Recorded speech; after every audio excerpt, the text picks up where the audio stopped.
Remdesivir injection को आप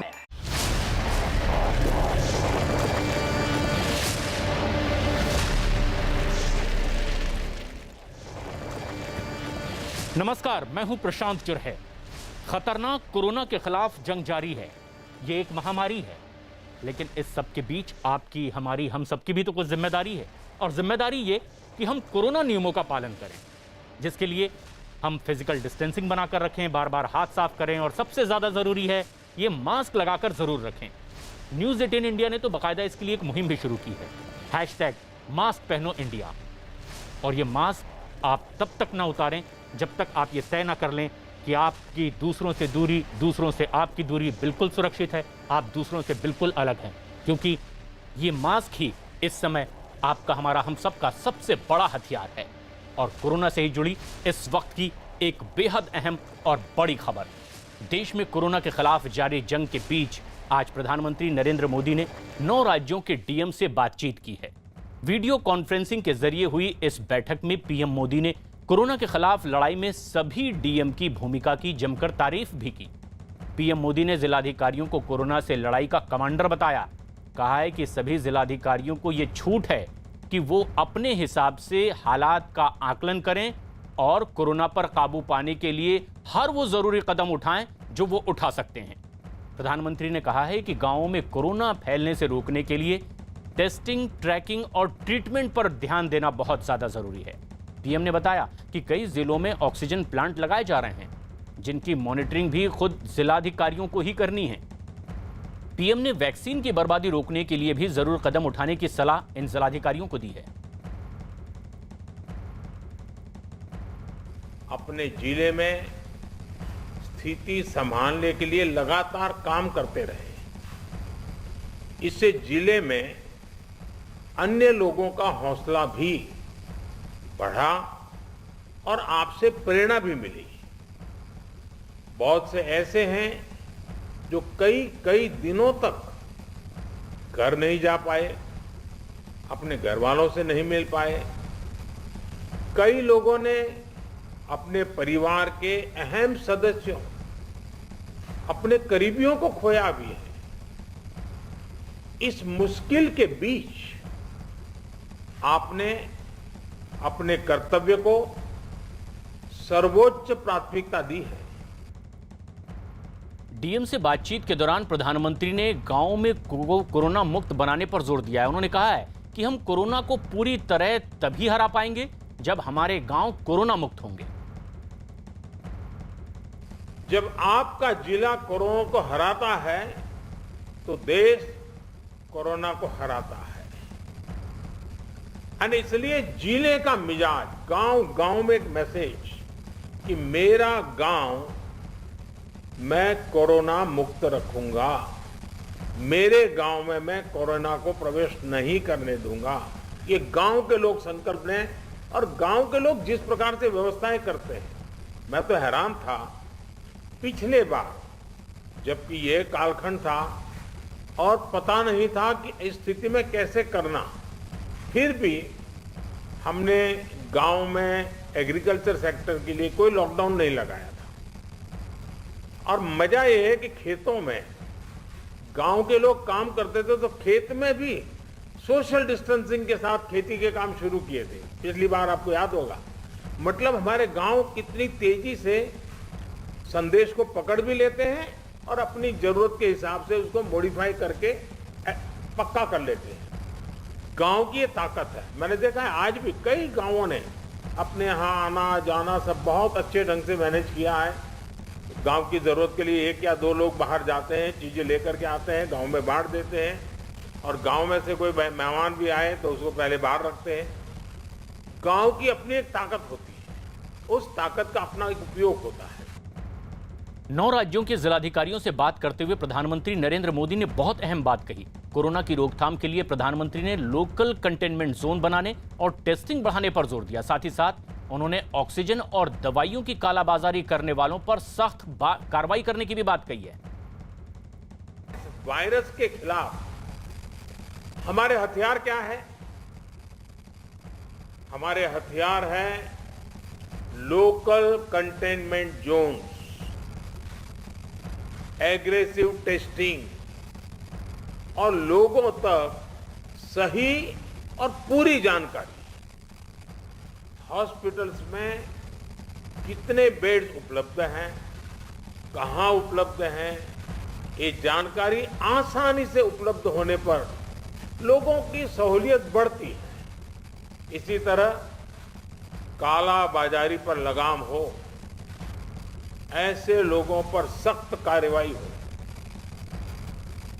या फ्रंटलाइन वर्कर्स का मोरल हाई रखकर उन्हें मोबिलाइज करना हो। एक फील्ड कमांडर के रूप में आपके प्रयास पूरे जिले को मजबूती देते हैं। फ्रंटलाइन वर्कर्स को आपके कंडक्ट और एक्शन से हमेशा प्रेरणा मिलती है। प्रधानमंत्री ने जिलाधिकारियों से बात करते हुए कहा कि पीएम केयर्स फंड की तरफ से हर जिले के अस्पतालों को ऑक्सीजन प्लांट लगाए जाने वाले हैं। साथ ही साथ उन्होंने ऑक्सीजन पर मॉनिटरिंग करने पर भी जोर दिया ताकि मरीजों को इलाज में कोई दिक्कत ना हो। आपसे मेरा आग्रह है कि जिस भी जिलों को ये प्लांट अलॉट होने वाले हैं, वहां हर जरूरी तैयारी पहले से पूरी होने पर ऑक्सीजन प्लांट और तेजी से सेटअप हो जाएंगे। अस्पतालों में ऑक्सीजन मॉनिटरिंग कमेटी जितना सही काम करेगी, उतना ही ऑक्सीजन का सही इस्तेमाल हो पाएगा।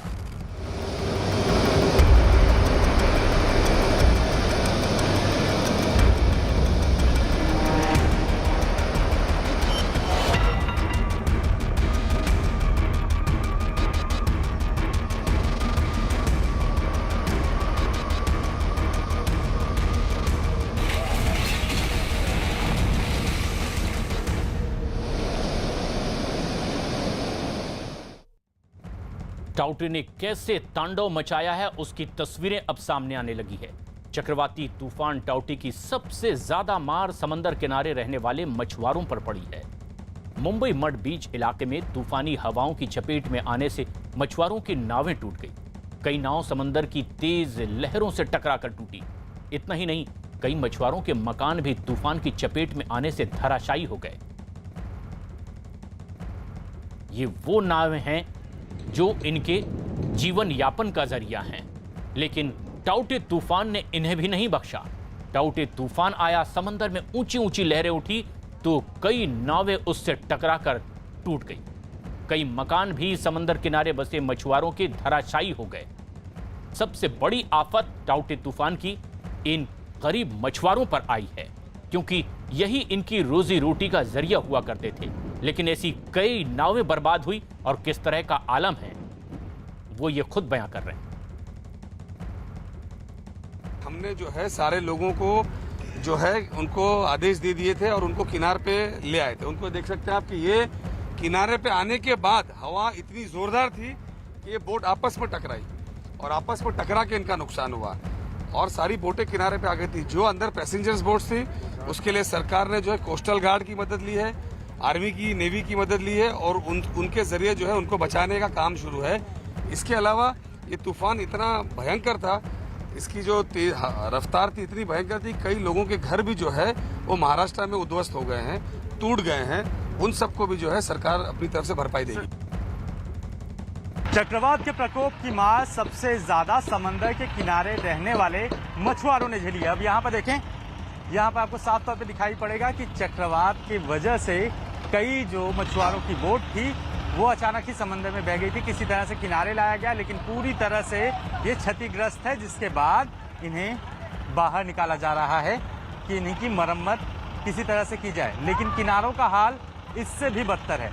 यहाँ पर देखें, ये हाल आपको दिखाई पड़ेगा कि ये मछुआरों की बोट है, टूटकर टुकड़े हो चुकी है। चक्रवात जब आया, उसकी तेज हवाएं चली, उसके चलते कहीं ना कहीं ये बोट्स जो है वो चपेट में आई और इसके बाद पूरी तरह से क्षतिग्रस्त होकर जो है टूट चुकी हैं। ये हाल केवल इसी का नहीं, किनारे पर और भी जो बोट्स हैं उनका हाल भी आपको इसी तरह से दिखाई पड़ेगा। ये बोट्स भी बुरी तरह से क्षतिग्रस्त हुई हैं।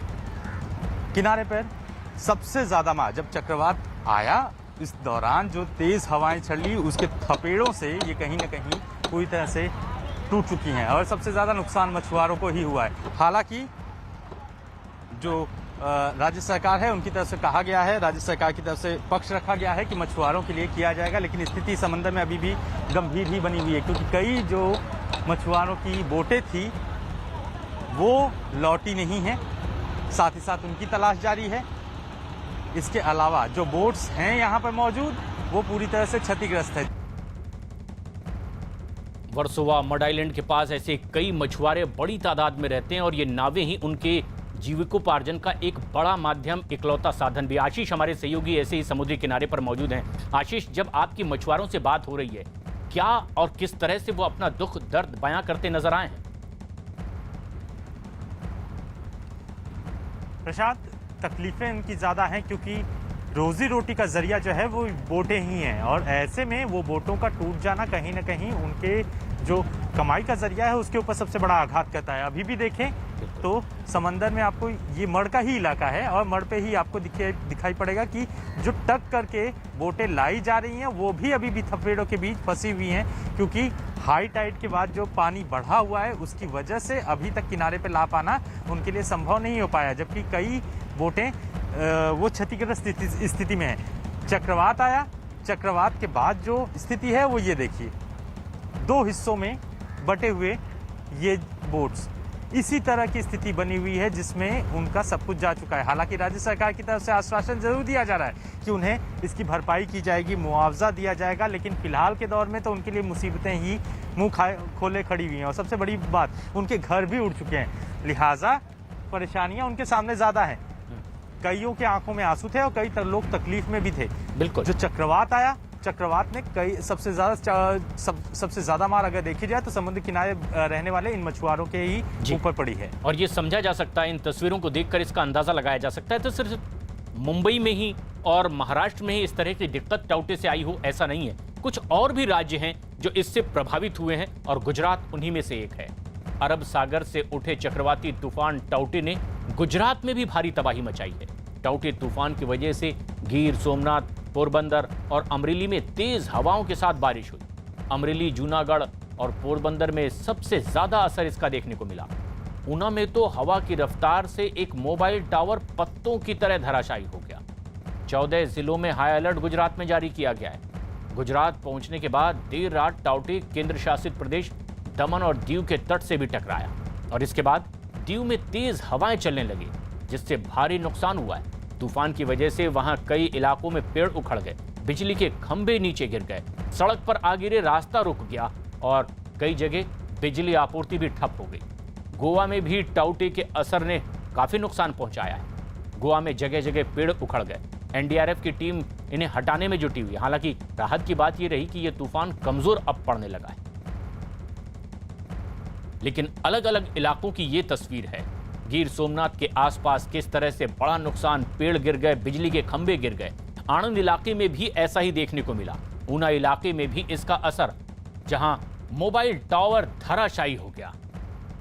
सबसे ज्यादा दिक्कत राजकोट, अमरेली के इलाके में रुक रुक कर बारिश होती रही, लेकिन कई जगह पेड़ धराशायी हो गए। तेज हवाओं की वजह से कई जगह छतें उखड़ गई। लेकिन अब थोड़ी राहत की बात यह है कि इसका असर कुछ कम हुआ है, इसकी रफ्तार कम हुई है। लेकिन गुजरात के कई इलाकों में इसने बड़ा नुकसान पहुंचाया। हालांकि गुजरात सरकार ने पहले ही दावा किया था कि 1 लाख से ज्यादा लोगों को ऐसे प्रभावित इलाकों से सुरक्षित जगहों पर पहले ही शिफ्ट किया जा चुका है। टाउटे तूफान ने तो दीव की सूरत ही बिगाड़ दी है। तेज हवाओं की वजह से शहर के अलग अलग इलाकों में सैकड़ों पेड़ उखड़े हुए नजर आ रहे हैं। सड़क पर ही ये पेड़ गिरे दिखाई दे रहे हैं। इतना ही नहीं, तूफान की चपेट में आने से तो एक पेट्रोल पंप तक पूरी तरह उखड़ गया। कई मकानों को भी इससे भारी नुकसान हुआ है। तस्वीरों को देखकर इस तबाही का अंदाजा लगाया जा सकता है कि जिसे पूरी मजबूती के साथ तैयार किया जाता है, वो पेट्रोल पंप, उसके शेड पूरी तरह से उखड़ गए हैं। दीव में शहर में इस चक्रवाती तूफान ने किस कदर कोहराम मचाया, ये उसकी तस्वीरें हैं। पेड़ टूटकर रास्तों पर गिर गए। कई कच्चे नाजुक मकानों को भी भारी नुकसान इससे हुआ है। हालांकि पहले ही सुरक्षित जगहों पर ऐसे लोगों को शिफ्ट कर दिया गया था जो इससे प्रभावित हो सकते हैं, लेकिन उनके मकान तो वहीं तैनात रहे। जो कमजोर थे उनकी छतें उखड़ गई और जो पेड़ नाजुक थे जड़ सहित उखड़कर सड़कों पर गिर पड़े। कुछ गाड़ियों के ऊपर ऐसे पेड़ गिरने की वजह से भी बड़ा नुकसान हुआ है। दीव की ये तस्वीरें आप देख रहे हैं। केंद्र शासित ये वो इलाका है जहां पर पहले ही सुरक्षा के और इंतजामात की बात कही गई थी। खुद प्रधानमंत्री नरेंद्र मोदी ने भी केंद्र शासित प्रदेशों और ऐसे प्रभावित होने वाले प्रदेशों के मुख्यमंत्रियों से भी बातचीत की।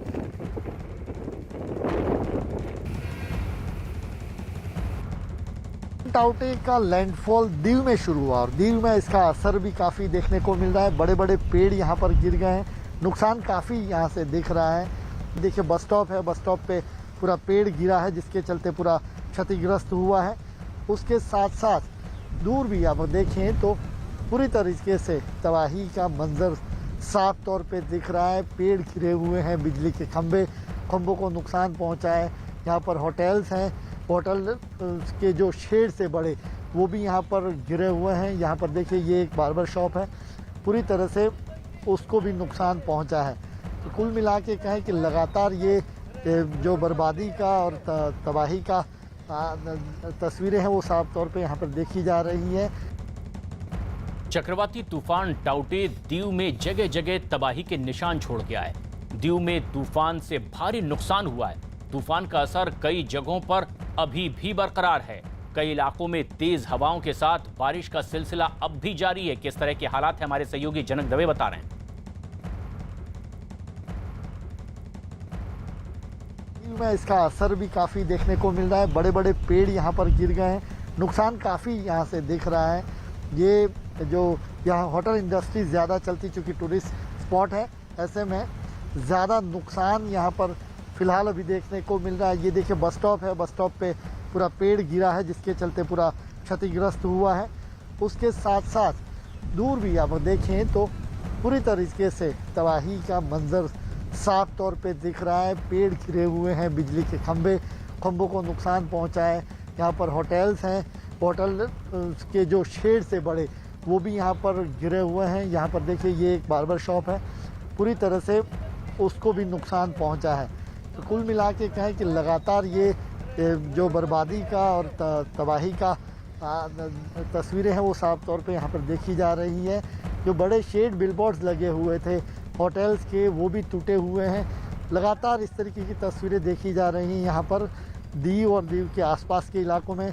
जाफराबाद और ऊना में भी इसका असर देखने को मिला। मौसम विभाग ने जो कहा है उसके मुताबिक 24 घंटे में बारिश से भारी बारिश होने का अनुमान है। ऐसे में अभी भी साइक्लोन को हल्के में नहीं लेना चाहिए, ये मौसम विभाग की ओर से बार बार कहा जा रहा है। केंद्र शासित प्रदेश दमन, दीव, दादरा नगर हवेली और गुजरात ही नहीं बल्कि मुंबई और महाराष्ट्र में भी बड़ी दिक्कत सामने आई।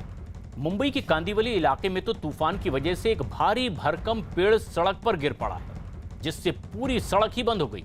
थोड़ी ही देर में वहां लंबा जाम भी लग गया, जिसमें एम्बुलेंस में भी ले जाए जा रहे मरीज को दिक्कत का सामना करना पड़ा है।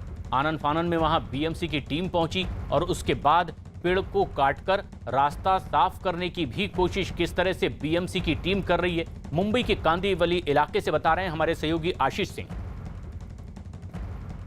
चक्रवात का असर मुंबई की सड़कों पे आपको साफ तौर पे दिखाई पड़ेगा, जहां पर पेड़ धाराशाही होकर पूरी सड़कों पे गिरे हुए थे। अब उन्हें हटाए जाने का काम शुरू किया गया है ताकि रास्तों को सुचारू रूप से चालू किया जा सके। धाराशाही हुए ये पेड़ जो चक्रवात आया था ताउते, उसके तेज हवाओं और साथ ही साथ मूसलाधार बरसात की वजह से लगातार अपनी जड़ों से टूटकर, अपने हिस्सों से टूटकर जो है वो दूर तक फैल चुके थे। सड़कें जो है वो पूरी तरह से बंद हो चुकी थी और कहीं ना कहीं यातायात जो था वो पूरी तरह से ठप हो चुका था। और ऐसे में बीएमसी ने जब बरसात अब थोड़ी रुकी है, स्थितियां थोड़ी सामान्य हो रही हैं, उसके मद्देनजर इन पेड़ों को हटाने का काम शुरू किया है। फिलहाल जो है कई हिस्सों में पेड़ों को तोड़ा जा रहा है और इसके बाद इन्हें यहाँ से हटाया जाएगा ताकि यातायात जो है वो जारी रखा जा सके। एजेंशियल सर्विसेज जो है कहीं ना कहीं प्रभावित हुई हैं और साफ तौर पे ये भी देखें कि इतना हिस्सा ये जो ट्रक में लोड किया गया हुआ है, इतना हिस्सा सड़कों पर बिखरा पड़ा हुआ था और इसी वजह से सड़कें पूरी तरह से ठप पड़ी हुई थी और यातायात पूरी तरह से एसवी रोड पर हो नहीं पा रहा था। फिलहाल जो टूटे हुए पेड़ हैं, जो टूटे हुए हिस्से हैं, उन सबको हटाया जा रहा है। इसके अलावा कई इलेक्ट्रिसिटी पोल भी जो है गिरे हुए हैं, जो है बिजली की सप्लाई भी ठप हुई है। उन सब चीज़ों को फिलहाल सामान्य स्थिति में लाने की कोशिशें की जा रही हैं और इस वक्त बीएमसी का ऑपरेशन चालू है। इसके अलावा कई जगह पे एनडीआरएफ भी इसी तरह के ऑपरेशंस करके यातायात और जनजीवन जो है वो सुचारू रूप से चलाने की कोशिशों में जुटी हुई है। मुंबई एक ऐसा शहर जो समंदर के किनारे बसा है, लेकिन टाउटे तूफान से कई जगहों पर दिक्कत देखने को मिली है। आशीष सिंह हमारे सहयोगी हमसे सीधे जुड़े हुए हैं मुंबई से। आशीष, क्या अब मुंबई वाले ये महसूस कर रहे हैं कि ये जो कुदरती आफत थी अब जा चुकी है, जितना नुकसान होना था हो चुका है? किस तरह की बातें अब सामने आ रही है? राहत पहुंचाने के लिए क्या काम इस वक्त चल रहा है? जी, मौसम विभाग ने अब चेता दिया है कि स्थितियां सामान्य स्थितियों की तरफ बढ़ रही हैं, लिहाजा अब उतनी चिंता की बात नहीं है। हालांकि हवाएं चलेंगी, जो है मूसलाधार बरसात नहीं होगी, हवाओं का जोर रहेगा, लेकिन मूसलाधार बरसात नहीं होगी और कहीं ना कहीं स्थितियां धीरे धीरे सामान्य हो जाएंगी। लिहाजा वापस मुंबई को ट्रैक पे लाने के लिए इस वक्त जगह जगह जो पेड़ गिरे हुए थे उन पेड़ों को हटाया जा रहा है, जो खंभे गिरे हुए थे उन्हें जो है हटाया जा रहा है। इसके अलावा इलेक्ट्रिसिटी के वायर्स जो है वो कई जगहों पे टूटे हुए थे, उनकी मरम्मत का काम शुरू हो चुका है। जो इसेंशियल सर्विस में काम करने वाले जिन लोगों को बुलाया गया था वो लोग उस पूरे स्टाफ को जो है पूरे सर्विसेज में लगा दिया गया है, इमरजेंसी सर्विसेज में, ताकि स्थितियां जल्द से जल्द सामान्य हो सके। वहीं दूसरी तरफ जो जिन लोगों ने अपने परिवारों को खोया है, खासतौर पे सबसे अहम बात ये उभर कर सामने आई कि 6 लोग महाराष्ट्र में जिनकी मौत हुई है और साथ ही साथ 9 से ज़्यादा लोग घायल हुए हैं, उनके लिए भी जो है उपचार की व्यवस्था की जा रही है। खासतौर पे कोविड सेंटर को लेकर जो है व्यवस्था वापस से शुरू कर दी गई है, क्योंकि जो बीकेसी का जंबो वैक्सीनेशन सेंटर था, इसके अलावा दहिसर के वैक्सीनेशन सेंटर थे, इन वैक्सीनेशन सेंटर्स को हटाया गया था, उन्हें वापस से खड़ा किया जा रहा है ताकि सुचारू रूप से उन्हें भी ऑपरेट किया जा सके। आशीष, आप ये एक राहत की खबर भी बता रहे हैं मुंबई वालों के लिए, जो राहत की बात है, क्योंकि कुछ ऐसे वैक्सीनेशन सेंटर या कोरोना सेंटर्स से लोगों को शिफ्ट भी किया गया था, लेकिन अब उस दूसरी जंग पर भी सबका ध्यान होगा जिससे पूरा देश दो चार हो रहा है। कोरोना के खिलाफ इस लड़ाई को और आगे बढ़ाने के लिए अब पूरी ताकत एक बार फिर नए सिरे से लग रही है। लेकिन जो तूफान आया, इसने ना सिर्फ मुंबई और महाराष्ट्र को तबाही में झोंका, बल्कि गुजरात में भी बड़ा असर इसका देखने को मिला। गुजरात में जगह जगह तबाही के निशान अब नजर आने लगे हैं। सूरत से एक ऐसी हैरान कर देने वाली तस्वीर सामने आई। हवाएं इतनी तेज चल रही थी कि कई दुकानों की छत इसे बर्दाश्त नहीं कर पाई और हवा में ये हुआ। सूरत के एक मार्केट की ये तस्वीर आप देख रहे हैं, जहां तेज हवाओं की वजह से दुकानों की छतें उड़ती दिखाई दी। गनीमत ये रही कि इसकी चपेट में कोई नहीं आया, लेकिन कुदरती आफत कितनी बड़ी थी, इन तस्वीरों को देखकर इसका अंदाजा लगाया जा सकता है। हालांकि एहतियात पहले ही बरती गई थी, लेकिन खासतौर पर एहतियात समुद्री तटों पर, लेकिन इसका असर कई और इलाकों में भी देखने को मिला।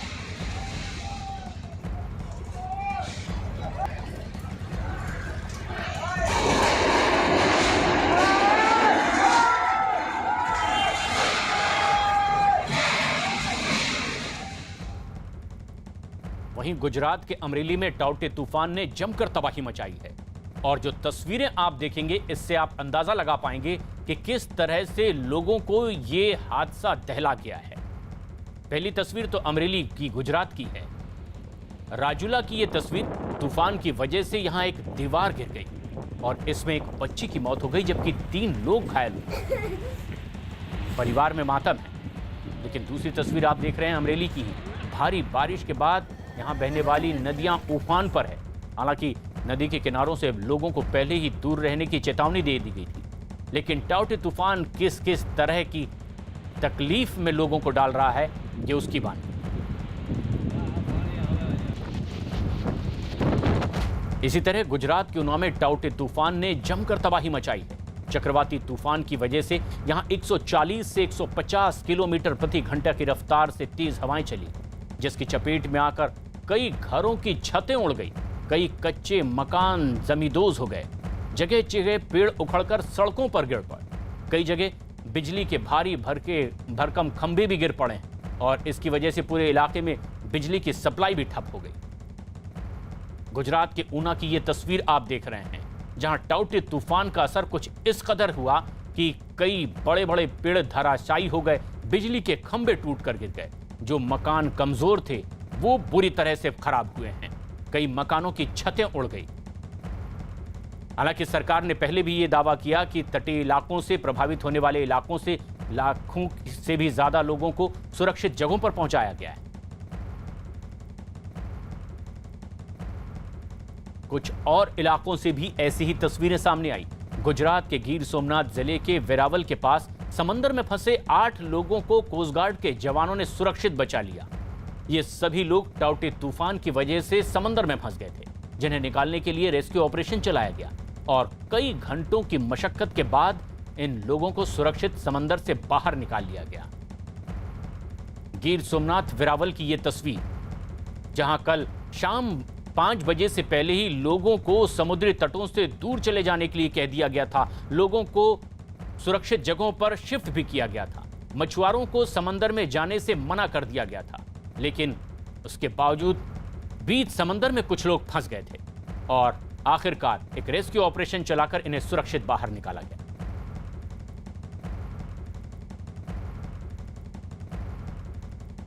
इसी तरह गुजरात के जूनागढ़ में भी चक्रवाती तूफान टाउटी की वजह से किसानों को भारी नुकसान हुआ है। तेज हवाओं की वजह से खासतौर पर आम के बगीचों में यह नुकसान देखने को मिला है। कई पेड़ धराशायी हो गए हैं। बाजरे की फसल भी पूरी तरह से चौपट हो गई है। कई अलग अलग इलाकों में बिजली के खंभे धराशायी हो गए। कई घंटों तक बिजली की आपूर्ति ठप रही इस पूरे इलाके में। लेकिन किसान जो अब तैयार फसल को देखकर खुश थे, लेकिन टाउटे तूफान ने उनके इन सपनों पर पानी फेर दिया। आम के बागीचों को सबसे ज्यादा नुकसान हुआ है। अच्छे फलते बड़े होते ये आम के बागीचों की तस्वीर है। तेज हवाओं की वजह से इन फसलों को बुरी तरह से नुकसान पहुंचा, तो कई जगह पूरे पेड़ ही धराशायी हो गए।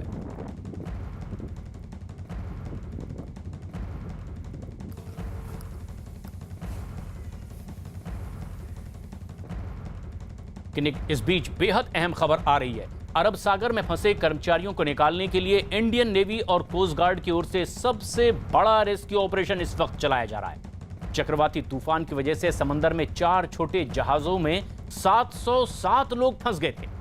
इनमें से अब तक 232 लोगों को तो सुरक्षित बचा लिया गया है। बाकी 475 लोगों को वहां से निकालने के लिए इस वक्त इंडियन नेवी और कोस्ट गार्ड की तरफ से सबसे बड़ा रेस्क्यू ऑपरेशन चलाया जा रहा है। ये तस्वीरें आप देख रहे हैं किस तरह से यहां कई कर्मचारी फंस गए। तादाद 707, लेकिन 232 लोगों को तो अब तक कामयाबी से बचा लिया गया है। और मोर्चा संभाला है नौसेना के जांबाजों ने। कई जंगी जहाजों को इसके लिए उतार दिया गया है। 475 कर्मचारी अब भी फंसे हुए हैं जो बीच समंदर में हैं। आईएनएस कोच्चि, आईएनएस कोलकाता ने रेस्क्यू ऑपरेशन की कमान संभाली और 4 ऐसे छोटे जहाज हैं बॉम्बे हाई में जो फंसे हुए हैं, लेकिन हेलीकॉप्टर की भी मदद ली जा रही है। और ऐसे में जिन लोगों को बचाया गया रेस्क्यू करके, ये उसकी तस्वीर। नेवी और कोस्ट गार्ड के जांबाजों ने जान की बाजी लगाकर उन लोगों को बचाया जो बीच समंदर में फंसे हुए। मुंबई के पास आईएनएस कोलकाता ने तूफान की वजह से समंदर में फंसे 2 लोगों को सुरक्षित बचा लिया है। दरअसल इस ऑपरेशन का एक वीडियो भी सामने आया। यह ऑपरेशन तब हुआ जब आईएनएस कोलकाता बॉम्बे हाई में फंसे उन कर्मचारियों को बचाने के लिए जा रहा था, लेकिन रास्ते में उन्हें 2 लोग फंसे समंदर में दिखाई दिए और इसके बाद वक्त रहते इन दोनों लोगों को सुरक्षित निकाल लिया गया। एक बड़े मिशन की ओर बढ़ रहे थे नौसेना के वो जांबाज बॉम्बे हाई में फंसे लोगों को निकालने के लिए। जब उस तरफ आईएनएस बढ़ रहा था, तभी लाइफ बोट पर 2 लोग दिखाई दिए। संदेश मिलने के बाद उन्हें सुरक्षित बचा लिया गया है। आईएनएस कोलकाता की ओर से इस मिशन को अंजाम दिया गया। जब रास्ते में दिखाई दिए फंसे हुए 2 लोगों को लाइफ बोट से सुरक्षित जहाज पर लाया गया।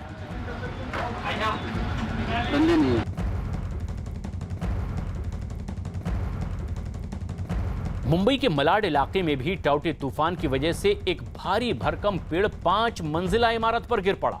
इस हादसे की वजह से बिल्डिंग को काफी नुकसान पहुंचा है।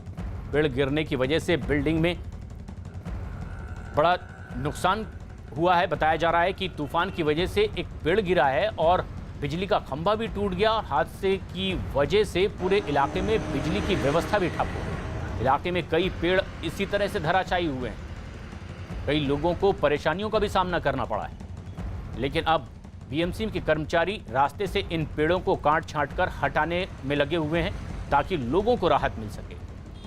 बड़ी संख्या में पेड़ टूटे हैं, कई तो जड़ से उखड़ गए।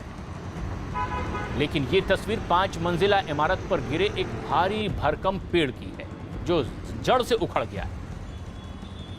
मलाड इलाके में यह घटना हुई है जहां टाउटे तूफान की वजह से हवाओं की उन तेज थप्पड़ों के बीच ये पेड़ खुद को संभाल नहीं पाया और 5 मंजिला इमारत पर गिर पड़ा। लेकिन अब बीएमसी के कर्मचारी इसे काट छाट कर हटाने में जुटे हुए हैं।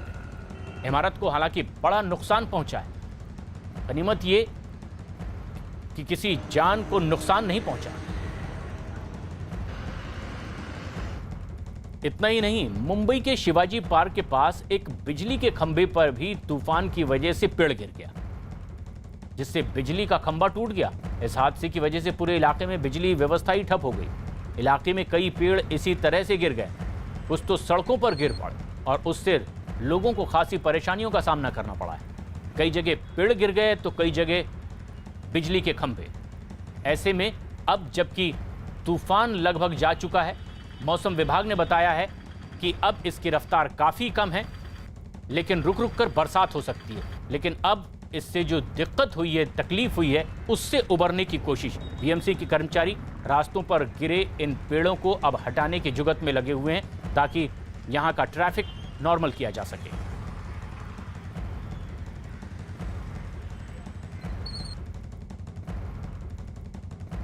उधर बीजेपी अध्यक्ष जेपी नड्डा ने कांग्रेस पर बड़ा हमला बोला है। उन्होंने टूल किट मामले पर कांग्रेस को घेरा। नड्डा ने आरोप लगाया कि कांग्रेस समाज को बांटने और दूसरों के खिलाफ जहर उगलने में माहिर है। उन्होंने कांग्रेस को इन सभी के आगे निकलकर कुछ अच्छा करने की भी नसीहत दी। बीजेपी ने कांग्रेस पर पीएम मोदी की छवि को खराब करने की कोशिश का भी आरोप लगाया है।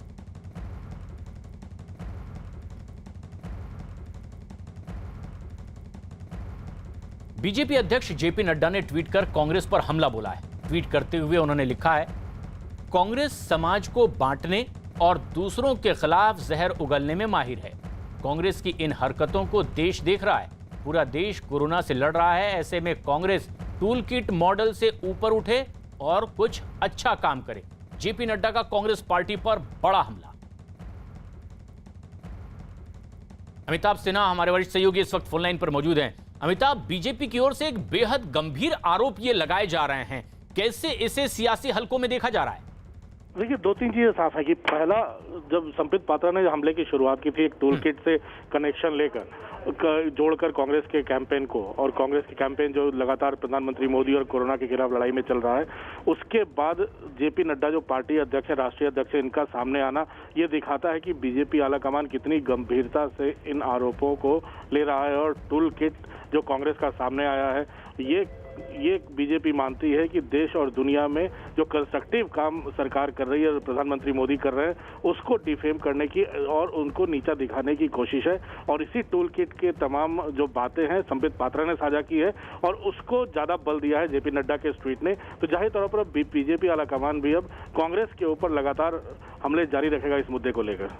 जी, और ये हमला बीजेपी की ओर से बड़ा वार कांग्रेस पर किया गया है कि सीधे सीधे प्रधानमंत्री नरेंद्र मोदी की छवि को नुकसान पहुंचाने की कोशिश कांग्रेस की ओर से हो रही है और एक बड़ी साजिश के तहत ये आरोप तो लगाए गए हैं, लेकिन अब इस पर सियासत भी गरमाती जा रही है। प्रधानमंत्री की छवि को खराब करने की कोशिश में कांग्रेस लगी हुई है। ये आरोप अगर बीजेपी ने लगाया तो नसीहत भी दी कि वो कुछ अच्छे कामों में भी ध्यान दे। इससे पहले बीजेपी नेता संबित पात्रा ने भी कुछ इसी तरह की बात की और दावा किया कि इसकी साजिश कांग्रेस की ओर से रची जा रही है। बीजेपी नेता संबित पात्रा ने कांग्रेस पर कई बड़े आरोप लगाए। संबित पात्रा ने एक टूल किट की तस्वीर सोशल मीडिया पर साझा की। उसे कांग्रेस की टूल किट बताते हुए कांग्रेस पार्टी को संबित पात्रा ने निशाने पर लिया। उन्होंने आरोप लगाया कि कांग्रेस देश में भ्रम फैला रही है। आरोप यह भी कि कांग्रेस ये भ्रम कोरोना वैक्सीन पर फैलाने की कोशिश कर रही है उसकी आड़ में। संबित पात्रा ने आरोप लगाया कि कांग्रेस ने टूल किट बनाई जिसके जरिए पीएम मोदी की छवि बिगाड़ने की ये एक चाल चली गई है कांग्रेस की ओर से। संबित पात्रा यहीं नहीं रुके, उन्होंने अपनी बात आगे रखते हुए दावा किया कि प्रधानमंत्री नरेंद्र मोदी की छवि बिगाड़ने के लिए कांग्रेस ने विदेशी मीडिया का भी सहारा लिया है और कोरोना के नाम पर कांग्रेस ने राजनीति की है। बीजेपी नेता ने आरोप लगाया कि कांग्रेस ने कोरोना में मदद के नाम पर राजनीति की और इसके बाद कांग्रेस का चेहरा अब बेनकाब हो गया है।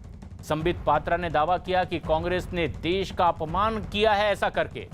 संबित पात्रा ने अपने आरोप में आगे कहा कि कांग्रेस ने पीएम केयर्स फंड पर भी सवाल उठाए। इसके बाद यह तय हो गया कि कांग्रेस का बर्ताव गिद्ध से भी बुरा है। गंभीर आरोप और सियासी वार कांग्रेस पर बीजेपी का।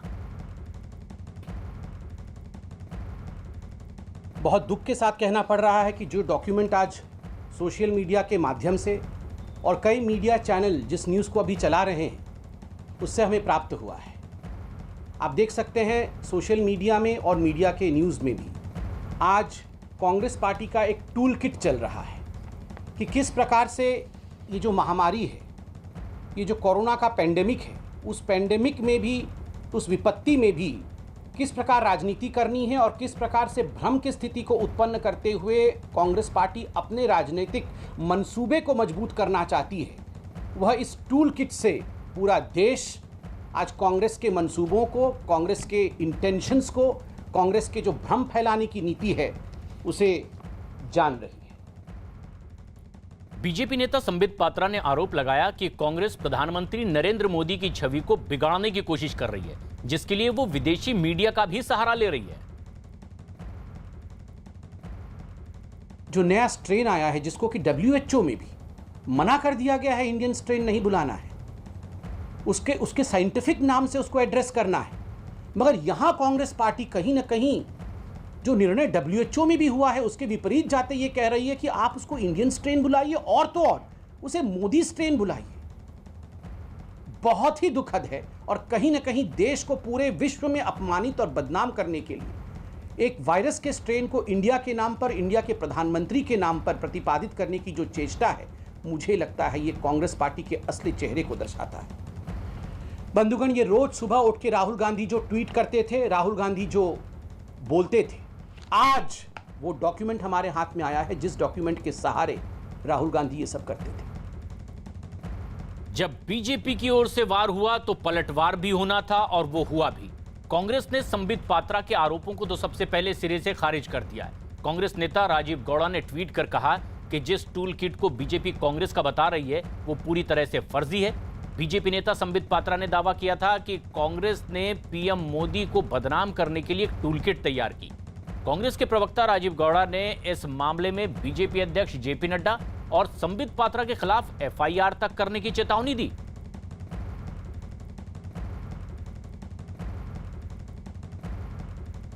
कांग्रेस नेता राजीव गौड़ा ने ट्वीट किया और ट्वीट में उन्होंने लिखा है, बीजेपी कोरोना पर एक फर्जी टूल किट का प्रचार कर रही है और इसे कांग्रेस रिसर्च डिपार्टमेंट का काम बताया जा रहा है। इस मामले में हम जेपी नड्डा और संबित पात्रा के खिलाफ फर्जीवाड़ा फैलाने पर FIR कर सकते हैं और हमारा देश कोरोना की तबाही झेल रहा है, तब लोगों की मदद करने की जगह बीजेपी फर्जीवाड़े में जुटी हुई है। कैसे भाजपा का डर्टी ट्रिक डिपार्टमेंट कांग्रेस को बताता है। कोई पोस्टर लगा के अगर वैक्सीन का अधिकार मांगे उसे गिरफ्तार करें। हमारे पास जो सबूत है हम FIR लिखाएंगे। भारतीय जनता पार्टी के डर्टी ट्रिक डिपार्टमेंट के कांग्रेस लिखाएगी। पर संबित पात्रा का क्या कहना, उन्हें रखा ही इसलिए जाता है।